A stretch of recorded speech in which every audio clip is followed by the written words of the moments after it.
세상에는 겉모습만으로 구분할 수 없는 것들이 참 너무 많은 것 같아요. 명품도 짝퉁이라고 하는 이유가 밝혀져야만 짝퉁이고 그냥 밝혀지지 않으면 명품인 양 들고 다니잖아요.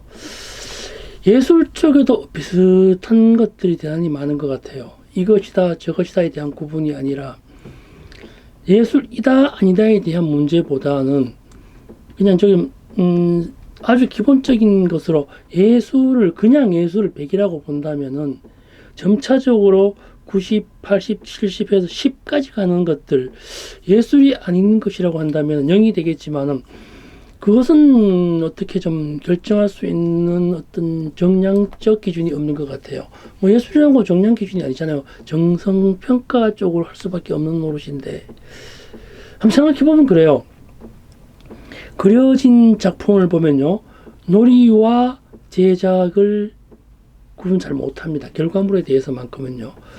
이게 정말 예술 어린 애들이 손장난으로 한 것과 어느 예술 작품의 어떤 제작된 것이 흡사할 경우가 참 많으니까요. 뭐 여기다가 철학적으로 본다면은 체념자와 달관자를 구분하기도 참 어렵다고 합니다.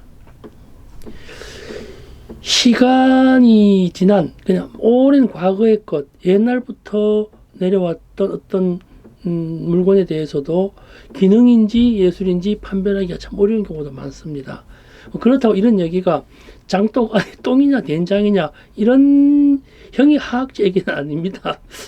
그러니까 말입니다. 예술이냐 예술이 아닌 것이냐에 대한 구분보다는 다시 한번 말씀드리지만요. 예술을 배우러 봤을 때 아주 통념상의 예술입니다. 아주 일반적인 객관적인 예술을 배우러 봤을 때 거기에서 성적이 점점점 떨어지는 것에 대한 이야기를 합니다. 예술은 성적순이 아니지만 예술 작품은 성적순일 수 있다라고 생각을 해봅니다. 이걸 어떻게 구분할까요? 지금 시청하고 계신 분들께서도 어떻게 구분하고 있는지 참 혼란스러울 겁니다. 예술이냐 아니냐, 예술과 비예술에 대한 문제. 저는 그 부분에 대한 논란이 아닙니다. 그러거나 말거나 생각해 보았으면 좋겠습니다. 안녕하세요. 미술시장의 새로운 패러다임을 구축해 나가고 있는 미술만평 263회차 박정수. 오늘 또 전국의 만평이님과 해외 동포 만평이님들께 인사드립니다. 땅 만평 사는 그날까지 좋아요와 구독, 좋아요 다시 한번, 구독 한번 부탁드리면 좋겠습니다.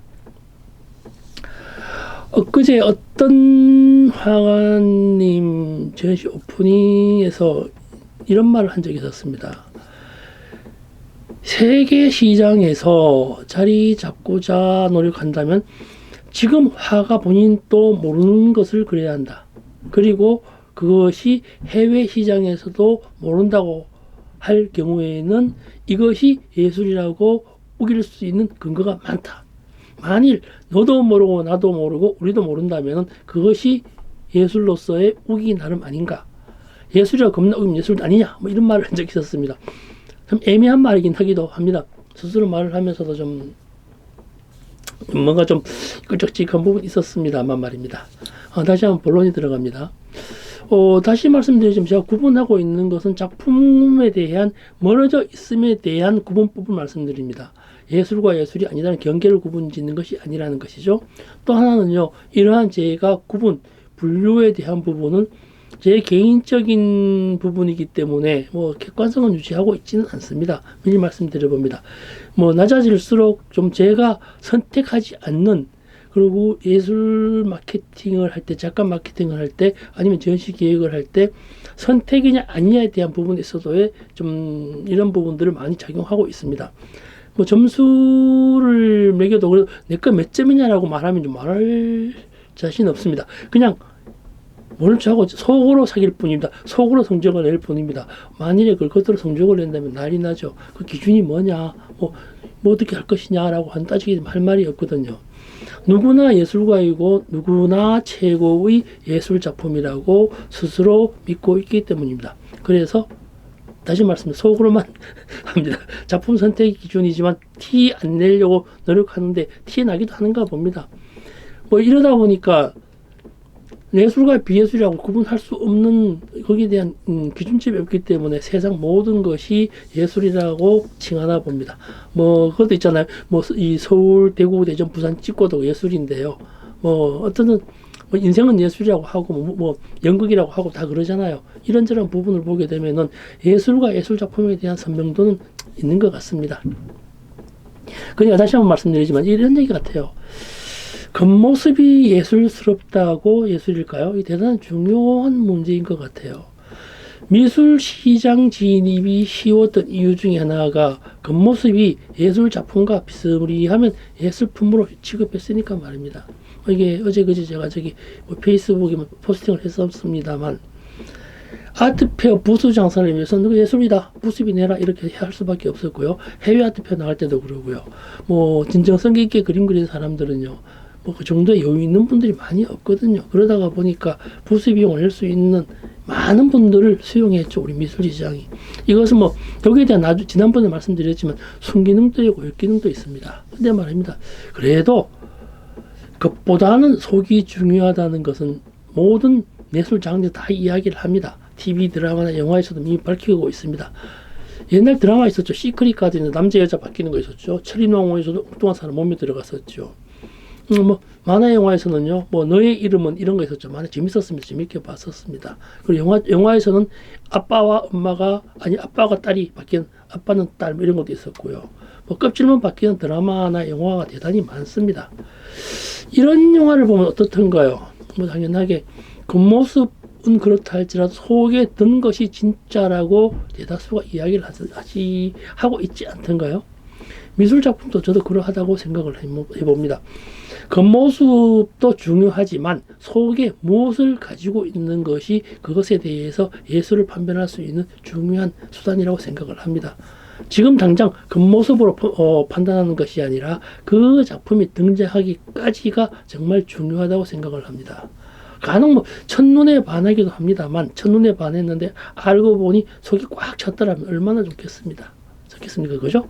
미술 작품은 속에 든 그것이 예술가라고 생각을 합니다. 그러니까요, 제가 이런 기준점을 마련할 때의 이 순번을 정해놓고 있긴 한데, 그 첫 번째 이야기를 해보면요, 연상이 즉각적인 것은 아래로 둡니다. 아동미술을 예술품으로 보지 않은 이유가 여기에 타당하지 않을까 생각합니다.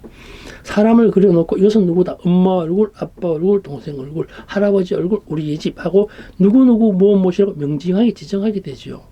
뭐 우리 동네 하듯이 무엇은 무엇이다라고 하는 등식이 성립됩니다. 그러니 연상에 대한 즉각적인 반응이 있죠. 이 부분은 옛날이었죠. 이 연상이란 부분은 이 부분은 뭘 상징하지라고 한 종교적 도상과는 다릅니다. 뭐 간혹 어린 천재라고 칭하는 이들 그림을 보면은 연상이 어려울 때 천재라고 지칭하기도 합니다. 두 번째로는요, 설명이 분명한 것을 저는 좀 하찮게 여기기도 합니다. 그렇게 이해하고 있죠. 설명은 상대방이 쉽고 알아듣게 하는 말풀이입니다. 말로 쉽게 말로 쉽게 풀 수 있는 그림이라면 저는 별로라고 생각을 합니다. 해화 작품은 시간 예술이 아닙니다.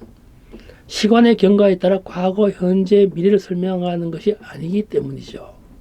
뭐 이러한 구체적인 내용 다음에 한번 말씀드려 보도록 하겠습니다. 세 번째는요, 이 부분도 참 정말 애매한 부분이긴 하지만 정말 판단이 어려운 부분입니다. 재료놀이, 그러니까 제작놀이, 재료놀이, 이런 부분을 구분하기가 어렵습니다. 우리 어려운 말로 하면 유희라고 이야기를 하죠. 놀이냐 재현이냐, 놀이냐 연출이냐에 대해 제작자 본인이 말을 하지 않으면 오인될 경우가 참 많습니다. 장자의 유희, 장자가 말한 유희라는 말이 요즘 시대에 와서 많이 가벼워진 것 같습니다. 놀이로 이해되기도 하지만 장자가 말했던 유희는 손놀이가 아니라 정신놀이입니다. 육체놀이가 아니라 마음놀이였죠. 사회놀이였죠. 이거 좀 구분이 좀 돼야 될 것 같습니다. 뭐 자신의 시간을 땜빵하거나 개인의 어떤 활력, 개인의 체면, 뭐 아이들의 손장난 같이 그렇게 비견되면 좀 예술에 좀 멀어져 있지 않을까 생각합니다. 결과가 비슷할지라도 티 납니다. 그런데 이 부분이 문제죠. 첫인상처럼 간혹 고수를 만나면 아닐 경우도 있습니다. 그땐 제가 참 당황스럽기도 합니다. 네 번째는요, 부적입니다. 부적이라는 건 다 알고 계시잖아요. 악기를 쫓고 복을 불러준다는 그림이나 글씨나 이런 것들 말하죠. 어떤 이렇게 풀어놓은 것들요. 근데 간혹 주변에 보면요, 돈이 들어오는 그림이라든가 행복이 오는 그림, 이런 그림들을 그린다고 설명하시는 분들이 있습니다. 뭐 이 부분은 제가 좀 더 이상 말씀드리지 않겠습니다. 개인적으로 좀 거시하기 때문이죠. 이것도 뭐 이런 얘기도 뭐 그림이 부적일 수도 있죠. 좀 하지만 저 개인적이라고 치부해 버리고 싶기도 합니다. 속은 아니라고 생각합니다. 말입니다만. 마지막 다섯 번째로는 자기 표절입니다. 알고 있는 것을 그리고 있었던 것만 그립니다. 워낙 오랫동안 그림 그리기 때문에 작품 결과에 대한 숙련도와 세련미가 정말 뛰어난 경우도 많이 봤습니다. 이 부분도요, 겉모습이 너무나 비슷하기 때문에 구분이 모호합니다만, 이런 경우에는 그 작품이 탄생된 과거의 행적을 살펴봅니다. 이 그림이 나오기까지의 흔적과 경력과 시간의 수 아닙니다. 과거의 흔적과 시간이 거슬러 올라가면서 작품 탄생 배경을 찾아보게 되죠. 저 역시도 그렇게 찾아보는 경우가 많습니다. 이렇게 세련되어지기까지 예술과 행적을 쫓다 보면은 이 그림에 나온 흔적과 사실과 배경 등을 확인할 수 있게 되겠더라고요. 이게 이런저런 다섯 가지 이야기를 하면서도요, 그래도 예술이 뭐냐라고 물어보면요, 전부 다 좀 분명하게 말할 수는 없습니다. 근데 요즘은 이런 말을 많이 합니다. 어떤 그림이라도, 어떤 화가라도, 어떤 화가의 그림, 돈만 많으면 세계적인 화가로 만들 수 있다. 사고 팔고 하고 마케팅하면 세계적으로 되지 않겠느냐라고 이야기를 하기도 합니다만, 그래도 이 정도의 돈이 있는데 굳이 왜 그림을 팔려고 하겠습니까? 안 팔아도 되는 사람들이 그림을 그리게 되겠죠. 팔려고 하는 사람들은요, 시대에 대해서 다른 그림을 그리기 위한 재료적인 측면이나 삶에 대한 화가로서의 삶을 영위하기 위해서 작품을 팔아야만 하는 좀 이게 조건적인 부분이거든요. 그냥 그림만 살면 되죠. 그러니까요, 돈 많다고 예술을 하는 거 아니고요, 돈 없다고 예술 안 하는 것 또한 아닙니다. 풍년을 바라고 농부가 씨를 뿌리진 않습니다. 봄이기 때문에 뿌리고 곡식이기 때문에 경작을 합니다. 지금 현재 우리는 어떤 일을 하면서 너무나 많은 것을 바라면서 씨를 뿌리는 것 아닌지 생각해 보았으면 좋겠습니다. 오늘은 비가 오는 오늘은요, 왠지 좀 농부이고 싶습니다. 네, 즐거운 하루 되세요. 네, 고맙습니다.